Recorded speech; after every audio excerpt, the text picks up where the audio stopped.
Looks like my lens cover is dirty. Sorry about that.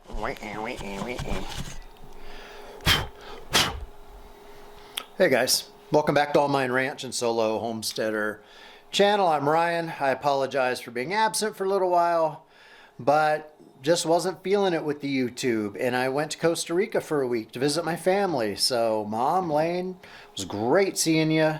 And then I had a visitor here. My girlfriend came out from Dallas for a week. I might have to edit that out. Anyway, so I was off my routine for a couple weeks, but now I'm back. Got a lot of projects going. I'm not going to go into all of that right now, but it's Saturday morning about 8 a.m. I just had some cinnamon raisin English muffins. And my task for today, one of them, is to fix my inverter situation because I fried my inverter. I've got this all-in-one device. It's a 6548, which means it puts out about 6,500 watts.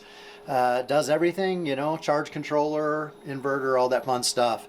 But I short-circuited a wire last week. I put a drill bit through a hot wire and it arced and sparked. Didn't shock me, but it did. Sparks flew and everything shut down, and I brought everything back up. But now this inverter, it's out of focus, but now the inverter keeps shutting down spontaneously. Sometimes it'll stay up for a whole day and then just shut down, and I'll have to come out and hit the little button to power the inverter back on. Sometimes it happens every 5 minutes for a little while. This morning I had to do it 4 times in a row, and it would stay up for about 2 minutes and then drop again. I couldn't make my coffee. But after 4 button presses, now it's been up for about an hour and running smoothly. There's no errors, there's no faults. It just spontaneously shuts down, and that's not normal behavior. So I went and ordered myself a new, smaller EG4 3,000 watt or 3,500 watt all-in-one inverter. Pretty much the exact same thing, just a different brand and not quite as much output, but I don't use the full output, and it was more affordable. You know, that was about 750 bucks, the little yellow one, versus about $12 to $1,300 for that one. So I got to swap them out. So before the sun gets too high and starts producing, this door is annoying the shit out of me. Let's strap it down so it can't close on me. There we go. Yeah, I want to do that before the sun gets too high. I've had it for a couple of days, the new inverter, but I've been delaying on installing it just because, you know, I've got to shut down power to the whole property to do it. And you know, it takes the right mood. And I haven't been wanting to do that after a normal work day of my day job. So here it is Saturday. I got all day. I'm going to work on this. I'm going to work on my solar array. And I've got something new here on the ranch that cost me an arm and a leg that I'll show you in a moment. And that's it for now. So let me just swap these out, and then we'll catch up again. Okay, quick check-in in the dark. Well, sunlight coming in, but all right. So I took all of the big fat battery cables. I don't know if that's in focus, probably not. Let's touch the screen, something like that. All right, anyway, I got my big battery cables disconnected. I got my 4 PV wires are disconnected. I just took out 2 screws. I got the whole display thing is hanging here by a thread. I basically have 2 screws up here in the top. Once I got to figure out how to take those out, and then I can lift the whole thing off of the wall. And then the disassembly of the old one is done. Then I got to put on the new one, but there's some differences between the old and the new. The main difference being it only accepts 1 set of solar panel wires coming in, whereas this one accepts 2. So I have to put them in parallel, which hopefully that works okay. And I happen to have the fittings to do that, to just, you know, a combiner fitting or 2 into 1. And what else is different? Oh, the battery input wires or output wires they don't take the lug terminals, they take just bare wire with no fitting. So that's a little bit different. But other than that, it should be pretty much the same. So let me pull this off the wall, get the new one mounted, and then we'll catch up. Okay, sorry about the light thing here. I brought this one in. I got the 2 screws up here. not on the bottom. It's just kind of floating. You can see it sort of comes off from the wall there, but it's not particularly heavy, and these 2 screws are into both the cement board and the OSB here, so 2 screws is enough. So now I'm just going to make sure I can get all my wires reconnected, and then I'll come back later and add the 2 screws that are right here on those little tabs here on the bottom side, right? Right, so making progress. So far it's only been about a 15 or 20 minute process, and this next step is really the hardest, and it's not very hard. So hopefully I'll get it done here and everything will work flawlessly. Fingers crossed. Well, weird things are happening.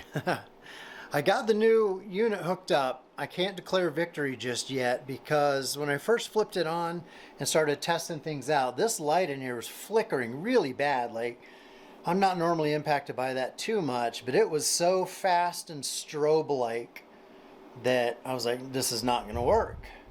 But I flipped on more lights and it seems to have chilled out a little bit. But then I noticed when I started this camera just now, which you're probably not seeing it right now, but it was giving a raster effect or a bit of a strobe effect on the screen. The refresh rate, like the refresh rate of the lights in the camera were close enough to mess with each other. But as soon as I hit the record button, that seems to have gone away. So anyway, power's been on for about 10 minutes. That has a little bit of flicker, but nothing like what it was. And I've got this overhead light on. I've got this overhead light on. I've got a bunch of lights on in the house. I got the refrigerator on. I'm basically just testing it. I'm going to let it run for a few hours, and before I put everything completely away and declare victory, I probably just going to let it run for a day or 2 before I had taken my Starlink and ran it connected, powered up by Margo, my cargo trailer, because every time my power was dropping, I was losing internet. And because of my day job, that wasn't acceptable. So I ran a long extension cord to Margo and plugged in the Starlink router directly to it. And of course, my work laptop has batteries. So as long as the internet stays up, if I dropped power, the battery, the laptop battery would function and work, and I would not lose my connection to my work. So for the past week, it's just been more of an annoyance. Like, I would see the overhead lights go out, but it's so bright and sunny here that I don't need much lighting until it's dark, right? This morning I had to flip the power back on 4 times before it would stay on and I could brew my coffee. But it's just a matter of coming out here and was hitting a button on that. It's not all that difficult. I go to my neighbors, caretakers of my neighbors. So it was inconvenient, but it wasn't like a huge deal. The biggest thing is the $750 I had to spend for this new inverter. It is an EG4, and all those server rack batteries I'm buying for the whole other solar system is EG4, so I'm sort of standardizing on that brand. But my server rack battery in here is not an EG4, it's a Orient Power. Turn this off, turn this off. There we go. So anyway, that's one task. That was the big thing for this weekend, was to get that in place. I had to move it slightly down and to the right to make it, fit in there pretty well before I put all my tools away. And I'm not sure what I'm going to do with this old inverter. It's big and it's heavy and it does function just intermittently. So I could keep it as an emergency inverter in the event that, this one completely blows up. Yes, I would have to keep flipping the power back on periodically, but it might just work, as a backup. But it's big and bulky and it takes up space, but space is the least of my concerns at this point. So anyway, I'm going to get some breakfast, chill out for a little bit, and then I'll grab the camera and we will walk around and talk about one of my new purchases and the solar array project and my Starlink move project. And I just got so much to do, and it's a gorgeous weekend. It is spring, it's sunny, a little hot, a little breezy. But not too bad. It's not like brutally hot yet because it's only May 2nd today. I'm, by the way, way behind on YouTube videos. I think I'm just going to have to declare YouTube bankruptcy, meaning abandon whatever, series of videos I was going to put out to bring you up to speed and just say, we had a gap, and starting fresh with this one. So maybe I'll do that. We'll see. But thanks for watching. Thanks for liking and commenting. I do really appreciate it.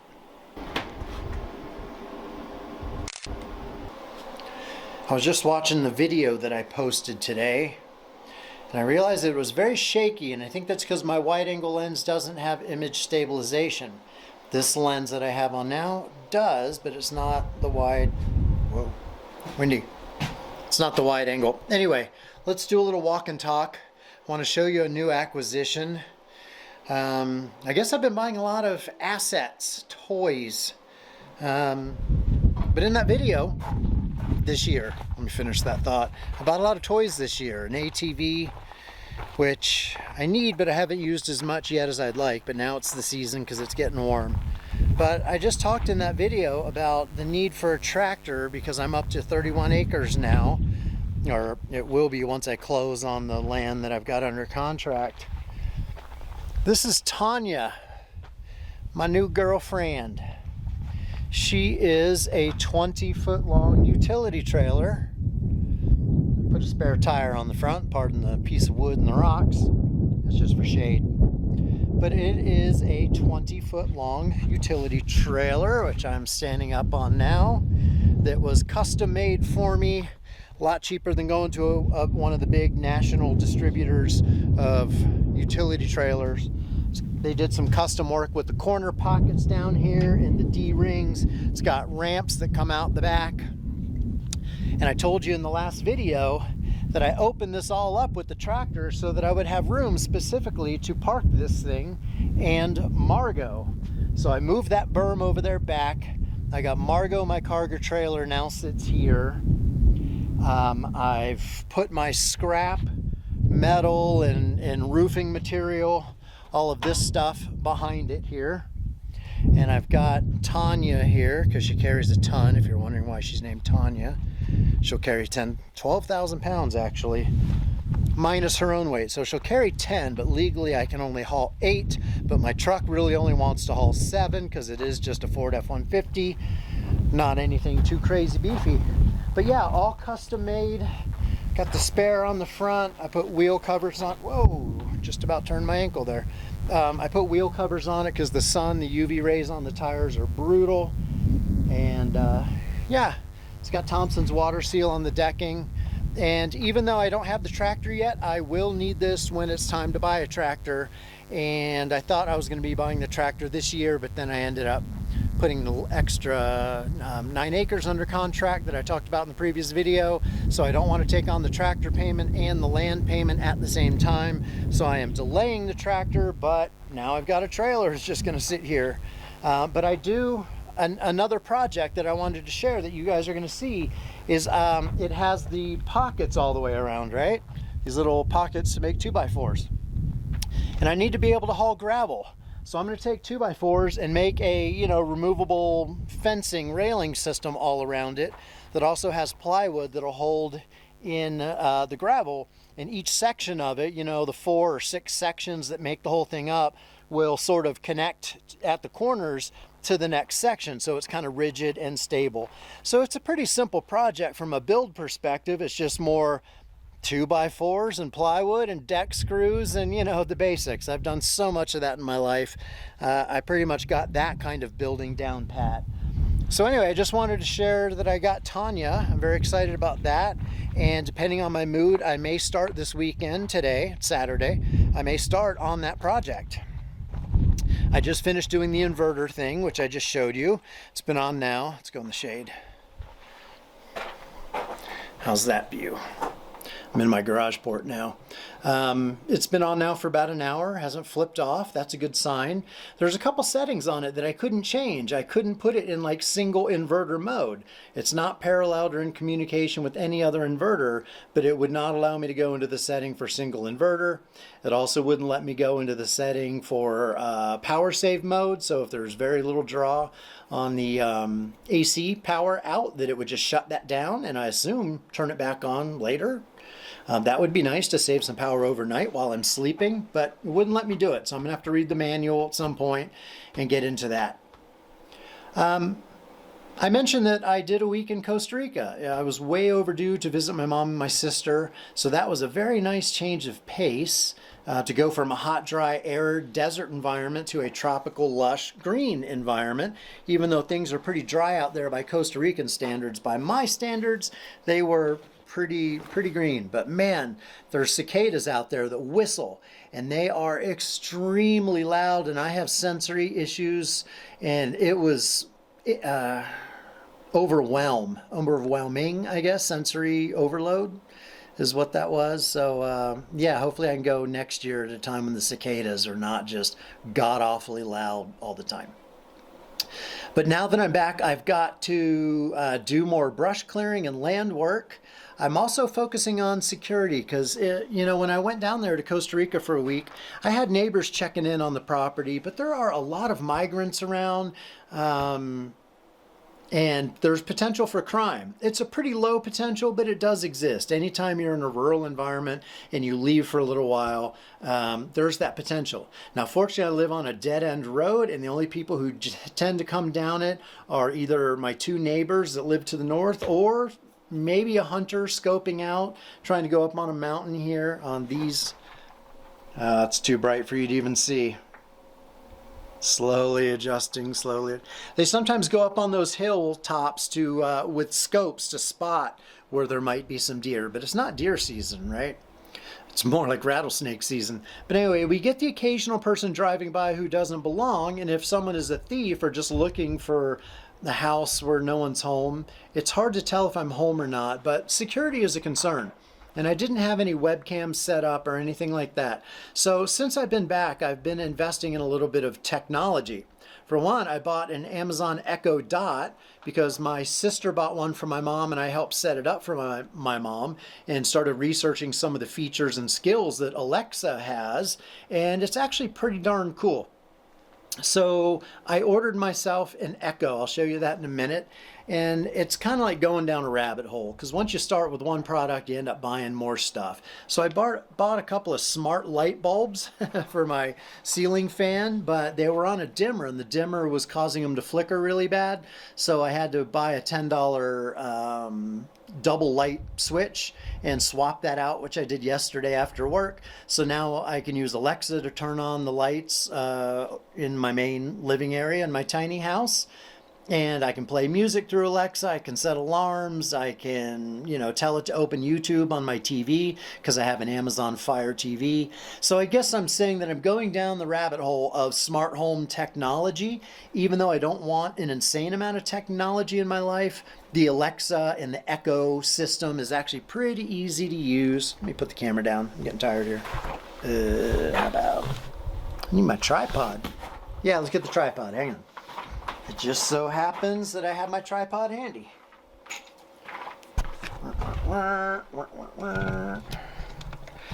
Okay, now let's crank it up in the air. Wrong way. Let's go this way. There we go. And aim it up a bit. All right, how's that? That'll work, I guess. Standing at the back of my truck in my garage port. It's very bright out. Extremely bright out. I need sunglasses. But anyway, so I like Alexa and Echo. You know, it's nice to be able to say, Alexa, play some old Metallica, and boom, it just plays it, right? The speaker quality is pretty good for one of those little $40 devices, and I bought a base for it that has a battery, so I could actually detach it, move it around my tiny house, or take it out on my deck and just have music out there. It connects to my Fire TV. Okay, so since I'm going down this rabbit hole of technology for my house, I decided to buy a whole new, completely new set of driveway alarms, long distance driveway alarms, and I'll show you. But I've mounted 2 posts in cement at strategic locations on the property. I'm probably going to get about 8 of them in total. I bought 4 to start with. I'll probably get 4 more, even though it's a little pricey. Put a couple out on my trails, put one right here in my now super wide driveway that I showed you in the last video, since it's like 60 feet wide, and on all the other driveways. So anytime a vehicle comes in, which isn't often except for UPS, that's the main one, I'll get a heads up, you know, little beep. The only thing is I would like to have it beep in multiple locations, not just like downstairs in my tiny house, because my hearing isn't great. And if I'm upstairs in my loft, I may not hear it. Or if I'm outside, I won't hear it. Although if I'm outside, I guess I'll see the person pull up. So I'm gonna get 8 of those driveway alarms, so I just have sensors. I also bought 2 webcams for inside the house that are running 24/7 that record and upload to the cloud, and I can check in on those webcams remotely, which is cool. So as long as I've got, internet connection on my cell phone, I can see a live stream view. And it also allows me to watch Stanley, my dog. So when he gets up on my bed, when he's not allowed to, I can actually see it on the camera and just through my phone say, "Stanley, get off the bed." And hopefully that will work. Plus, I have another wireless remote outdoor camera that I bought for security for Margot that I hadn't been using. So I got all of that running. I got the 2 plus the 3rd webcam set up. They're using different software, different apps on the phone, but essentially have the same functionality. So I have to launch 2 apps and I can see 3 webcams. And that just gives me some peace of mind that if I am out of town or gone for a day, I can just glance, at the phone to see if there's any movement. And it does have movement trigger alarms, and I have a siren thing I can set off. So if somebody did mess with my house or break in, I would be notified about it. I could talk to them through the camera and hopefully say, "Yeah, cops are on the way, get the fuck out." So I'm stepping up my game, even though I don't want the complexity. I'm a big believer in security. Speaking of which, I'm going to buy one of the more expensive brand pack locks for Tanya that I just showed you to put on the tongue of the trailer so no one could just drive away with that trailer. Speaking of which, while I was gone, since I moved Margot, security, I put a trailer lock on Margot, which I want to show you. And just for a little extra protection, I took this empty solar rack and put it right in front of the trailer and tied it to the trailer.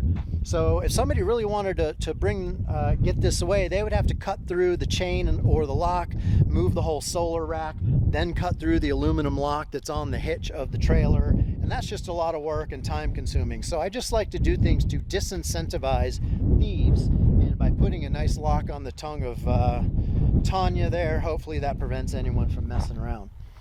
Oh, one other quick note. I had a solar rack right here and it was kind of in my way. When I would back out my truck out of the carport, sorry about the wind noise, I was almost hitting a solar array. So since I opened up this whole area with the tractor, I've moved all the solar arrays further to the west, so they're kind of out of my way now. As you can see, I've got a path, sorry for all the turning, but I got a path coming out here where I can back up and take off. And this first solar array is pretty much well out of the way. So little things like that just make my life more convenient, less stressful. They go on a to-do list and it takes a while to get to things on the to-do list, but eventually you do get to them. And, it's nice to enjoy the results of your labor and your hard work. So I got to figure out what I'm going to work on. I've got no shortage of projects with the big solar array. Oh, that reminds me. One other big piece of news. I'm coming up here in 2 weeks on the 3-year mark of having an open building permit, the opt-out permit that they offer here in Cochise County. It's at the 3-year mark. And it could be extended to 4, but I knew that was coming up and that was kind of bugging me. I got that done. So they closed out the permit that I had just for this garage situation because it is pretty much done. And they left open the permit that allows me to live in my tiny house. It's just an RV permit. And then there's a permit to construct the main house. And I asked them what the bare minimum is because that was on my mind. And really it's just having the on-demand hot water heater installed. So basically getting my plumbing. So if I can get power to the house, which I pretty much have now, to the main house, and connect up my pump house to, piping on the inside and get a toilet and get the gray water plumbing lines roughed in. and an on-demand hot water heater. That is technically all I have to have connected up before the county would feel comfortable closing out the permit. And then everything else that I have to do as far as, wiring it, insulation, flooring, cabinetry, fixtures, interior framing, insulation in the ceiling. Like, there's just a ton of work to be done in there. All of that can be done after the permit is closed out. They do get a little concerned about any construction that might cause noise, but all the construction that's left to be done is inside, and I have a workshop for it, so it would be, inside closed doors, and all my neighbors are like 1,000 yards away or more, like a quarter mile away. So they're not going to hear anything really. So that concern is kind of null and void. So in maybe 3, 4, 5 months, when my plumbing situation is significantly further along, I can reach out to the county, they can close out the permit, and then I can just continue to finish the main house at my leisure. Although I gotta say, I'm gonna be working through this summer and fall of 2024. I would really like to get the main house at least to a stage where I can use it as my office. And there's neighbors going by. I'd like to be able to use it as an office and maybe sleep in there, not necessarily cook, but if I have the bathroom and a sleeping area and my office functional, then I can just kind of finish the rest of it and make it look nice and do all the decoration just at my leisure over a long period of time.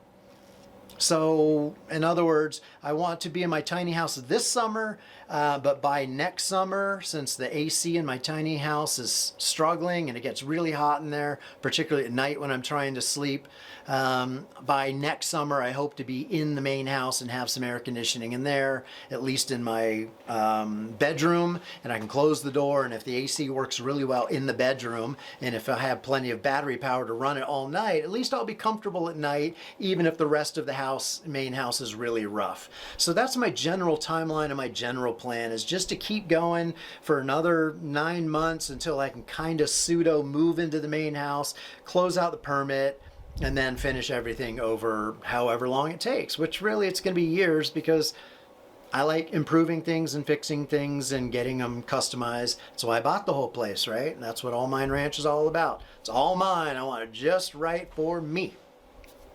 That's enough rambling for now. I'll start filming when I have something worth filming. All right, boys and girls, I just spent an hour and a half picking up litter. Whole lot of litter.